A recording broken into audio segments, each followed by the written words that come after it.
네, 선생님들 안녕하세요. 안녕하세요. 안녕하세요. 네, 네, 저희 성남 에테연, 네, 성화당, 성남의 온라인 모임은 화요일 이당. 그래서 성화당이라는 이름으로 선생님들과 온라인 성남지에 모임을 하게 되었습니다. 선생님들과 성남 수업의 소나기 소소한 나의 수업 이야기를 공유하는 과정에서 내용들이 너무 좋으시더라고요. 그래서 올방에 함께 공유해보는 게 어떻겠느냐라고 이야기가 나왔고, 그래서 다 같이 함께 올방에 이렇게 하는 것에 대해서 동의를 해주셔서 같이 함께 선생님들과 이야기를 같이 나눠보도록 하겠습니다. 저희 방금 좀 전에 진짜 잠깐 리허설을 했는데요. 내용들이 되게 어마어마하세요. 진짜, 와, 이걸 초등에서 하신다고? 와, 이거를 엔트리를 고등학교에 적용하신다고? 막 이러면서 신기해 하면서 막 바라봤었거든요. 선생님들께서도 10시까지 조금 길지만 선생님들께서 길지 않게 10분씩 10분씩 10명, 7명의 선생님께서 같이 발표를 해주십니다. 오늘 개점 성화당 개점 행사 특별 네, MC가 있습니다. 네, 저희 성남지의 손주희 선생님께서 오늘 특별 MC를 봐주실 거고요. 네, 손주희 선생님. 네, 출동했습니다. 반갑습니다, 선생님. 반갑습니다. 자, 오늘 특별 MC를 맡은 손주희라고 합니다. 저도 이제 같이 오늘 초등, 중등 선생님들의 수업 나눔 함께 참여를 해봤는데요. 네, 우리 강민희 선생님이 말씀하신 것처럼 정말 와 하고 입이 떡떡 벌어지더라고요.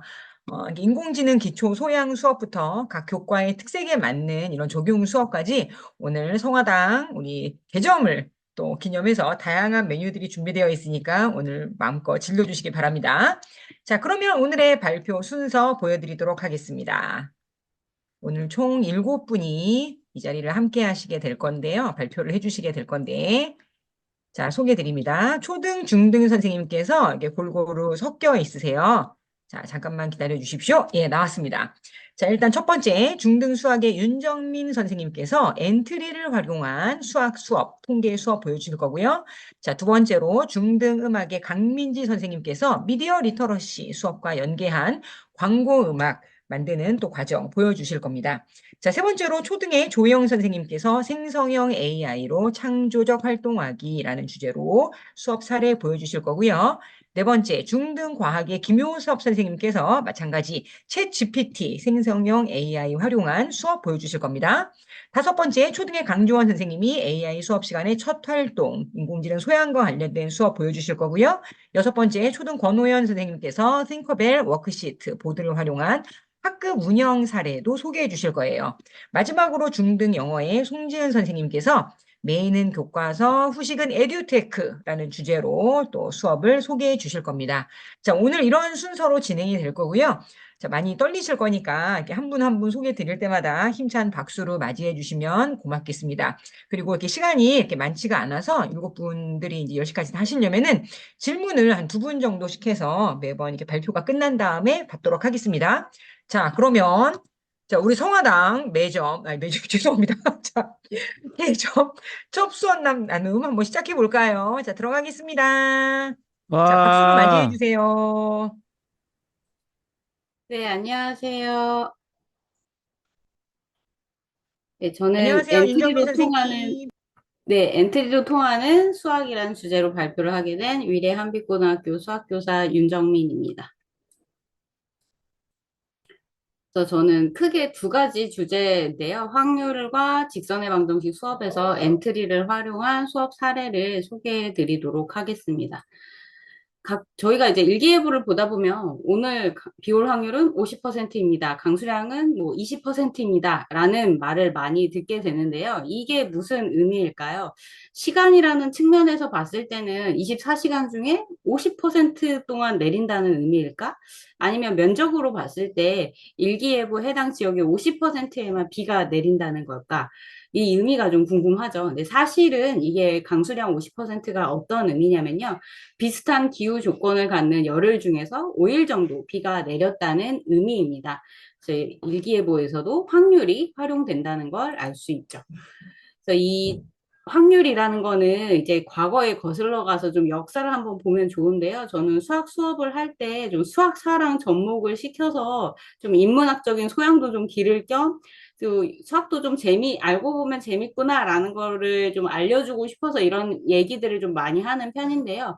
확률의 역사를 거슬러 올라가 보면 고대 로마 시대에는 사람의 의지로 할 수 있는 일이 아니어서 운명의 여신 포르투나가 개입하는 것으로 믿었다고 합니다. 다음 중세시대 때 확률은 도박과 같은 분야에서 접근했기 때문에 승률 계산을 하기 위해서 사용이 됐고요. 그다음에 수학자 베르누이에 와서 처음으로 확률을 계산하는 일반적인 방법을 제시했고요. 라플라스가 현재 우리가 사용하고 있는 확률론을 정립했습니다. 이런 수학자들 덕분에 우리는 주사위의 확률을 쉽게 계산할 수 있는 거죠. 그래서 1의 눈이 나올 확률은 6분의 1이다. 이렇게 쉽게 계산할 수 있게 된 겁니다. 그래서 이 수학적 확률이라는 거는 뭐 총 6번 시행 중에 주사위의 눈은 딱 한 번만 나올 수 있으니까 6분의 1이다. 뭐 이렇게 계산할 수 있다라는 거고요. 이제 수학적 확률에 근데 한계가 있습니다. 자연 현상이나 사회 현상에서 일어나는 여러 상황에서 수학적 확률로 구할 수 없는 경우가 많은데요. 실제로 생각을 해보면 주사위의 눈이 나올 확률이 1의 눈이 나올 확률이 6분의 1이긴 하지만 6번 주사위를 던졌다고 했을 때 딱 한 번씩만 1의 눈이 나오지는 않겠죠. 그래서 이거를 통계적 확률이라고 합니다. 그래서 6번 던졌을 때 1의 눈이 뭐 한 번 나오지는 않을 것 같고 뭐 2번, 3번 나올 수도 있는데 내가 시행하는 횟수를 100번, 1000번, 10,000번 횟수를 늘려가면 결국은 그 경험적 확률, 통계적 확률이 수학적 확률이 6분의 1에 가까워진다. 이게 통계적 확률과 수학적 확률의 관계인데요. 이 관계를 학생들이 직접 활동을 해보고 엔트리를 이용해서 이 둘 사이의 관계를 확인해보는 수업을 설계해 봤습니다. 그래서 실제로 주사위를 준비해 가서 학생들에게 주사위를 굴려보면서 10번, 100번 시행을 했을 때 각각의 눈이 나올 확률을 계산해 보도록 했어요. 그래서 오른쪽에 표를 보면 이게 활동지고요. 총 10번 던졌을 때 1부터 6까지 주사위에 눈이 나올 횟수가 몇 번인지를 쓰고 확률을 백분율로 계산하게 했습니다. 그래서 실제로는 6분의 1이니까 백분율로 계산하면 약 16%에 가까워져야 되는데요. 그래서 지금 보면 10번 시행했을 때 확률들은 뭐 10%, 20%좀 들쑥날쑥이지만 100번 했을 때는 거의 16%에 점점 가까워진다는 것도 실제로 확인할 수 있겠죠. 근데 이 시행 횟수를 굉장히 많이 뭐 1억 번 정도로 무한정 늘려야지 수학적 확률이 6분의 1에 가까워지게 되거든요. 근데 실제로 학생들이 그 주사위를 1억 번 던지는 건 쉽지 않으니까 100번, 1000번, 10,000번, 1억 번 던지는 거는 엔트리 코딩을 이용해서 확인 학습을 하도록 했습니다. 그래서 이런 활동을 하게 되면 저는 항상 고민에 빠지는 게 수학 수업이라는 거는 개념을 알고 그 원리를 적용해서 문제 해결하는 과정이 중요한데 이 코딩하는 과정이 주가 될까 봐 그게 많이 고민이 되더라고요. 그래서 저 같은 경우는 코딩을 먼저 보여주고 요거대로 그냥 그대로 시행을 해도 되고 아니면 너희들이 좀 맞게 좀 변형할 친구들은 변형을 해봐라 라고 좀 주는 편이거든요. 또 컴퓨터 이쪽에 좀 관심 있는 친구들은 직접 코딩을 하기도 합니다. 그래서 이 코딩을 바탕으로 시행을 해봤고요.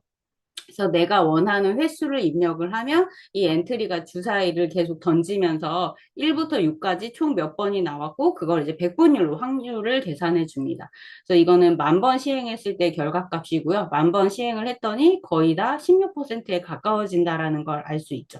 그래서 이런 활동들을 통해서 학생들은 통계적 확률과 수학적 확률 사이의 관계를 직접 확인해 볼 수 있습니다. 다음 두 번째는 이제 직선의 방정식을 엔트리를 활용한 건데요. 엔트리도 인공지능 기능이 있습니다. 그래서 블록에 가보면 인공지능이란 탭이 있고요. 여기서 인공지능 블록 불러오기를 눌러보면 여러 가지가 있는데 저는 이 비디오 감지 기능 중에서 얼굴 인식 프로그램을 이용해서 코딩을 했습니다. 그래서 이걸로 무슨 활동을 했냐면 내 얼굴을 인식을 하면 이 엔트리가 내가 원하는 지점들의 좌표를 알려주게 돼요. 그래서 저는 왼쪽 눈꼬리, 왼쪽 입꼬리, 그다음 오른쪽 눈꼬리, 오른쪽 입꼬리 이렇게 총 4개의 점의 좌표를 알려준 다음에 고등학교 1학년 직선의 방정식 단원에서는 두 점의 좌표를 알면 직선의 방정식을 구할 수 있다. 이게 성취 목표거든요. 그래서 그걸 이용해서 양쪽 직선의 방정식을 구하는 거예요. 그래서 이 두 개의 직선이 서로 대칭인지 대칭이 아닌지를 확인해 본 다음에 내 얼굴이 대칭인지 확인하는 활동을 설계했습니다. 그래서 이거는 주요 코딩이고요. 이것도 마찬가지로 코딩을 직접 해보거나 제가 한 코딩을 보여주고 이걸 이용하도록 했습니다. 그래서 이 코딩을 실행을 했을 때 왼쪽이 코딩 완성 화면이고요. 실제로 실행을 하면 오른쪽 화면처럼 보이게 되는 거예요. 카메라에 내 얼굴을 비치면 각각 원하는 부분의 X좌표와 Y좌표를 엔트리가 알려줍니다. 그래서 이걸 활용해서 학생들은 직접 이제 엔트리를 실행을 해서 자신의 얼굴을 비춰보고 좌표를 구해보고요. 그래서 활동지에다가 좌표를 작성하고 각각 두 점의 좌표를 이용해서 직선의 방정식을 구해보도록 했습니다. 그 두 개의 직선의 방정식을 보면서 대칭인지 아닌지 확인하는 활동을 했습니다. 자, 그럼 이제 마지막으로 항상 예전에 항상 얘기했었죠. 교수 평기 일체와 이제 저의 수업을 잘 들으셨으니까 문제를 내고 마치도록 하겠습니다. 성화당에 소나리가 내릴 확률은 얼마나 될까? 제가 처음에 수업 시작을 할 때 강수량 50%는 어떤 의미일까요? 라고 시작을 했는데 저희 성화당에 소나기가 내릴 확률은 얼마나 될까요? 선생님과 함께라면 성화당에는 늘 소나기가 내립니다. 모두의 경험을 공유하고 실천하는 게 에테연의 정신이라고 생각합니다. 선생님들의 곁에는 늘 에테연이 함께 하겠습니다. 감사합니다. 네, 감사합니다. 에테온 스피릿. 예, 너무 멋진 수업 잘 발표해 주셔서 감사합니다. 자, 혹시 윤정민 선생님의 이 엔트리를 활용한 고등학교 확률 수업 이렇게 들으시고 혹시 질문 있으신지 자, 두 분 정도 혹시 있으시면은 받도록 하겠습니다.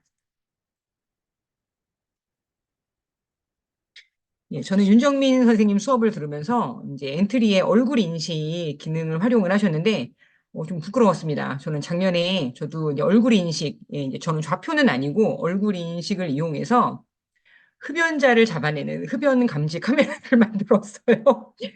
그래서 참 부끄럽습니다. 어떻게 학교의 현실을 좀 보여주는 것 같아서, 교사의 역량이 이렇게 차이가 나는구나. 어떤 분은 수학의 직선의 방정식으로 연계를 시키시는데, 나는 흡연자 잡아내는 프로그램으로. 자, 그래서, 네, 저 너무 참 잘 배웠습니다. 새삼 부끄러워진 좀 수업 나눔이었습니다. 네, 재밌으려고 드린 얘기니까 너무 또 마음에 또 두지 마세요. 나중에 한번 기회가 되면 흡연 감지 카메라도 보여드릴게요. 예. 네, 혹시 질문 없으시면 네, 다음 분으로 혹시 넘어가도 괜찮으실까요? 네, 그러면 두 번째 순서로 진행하도록 하겠습니다.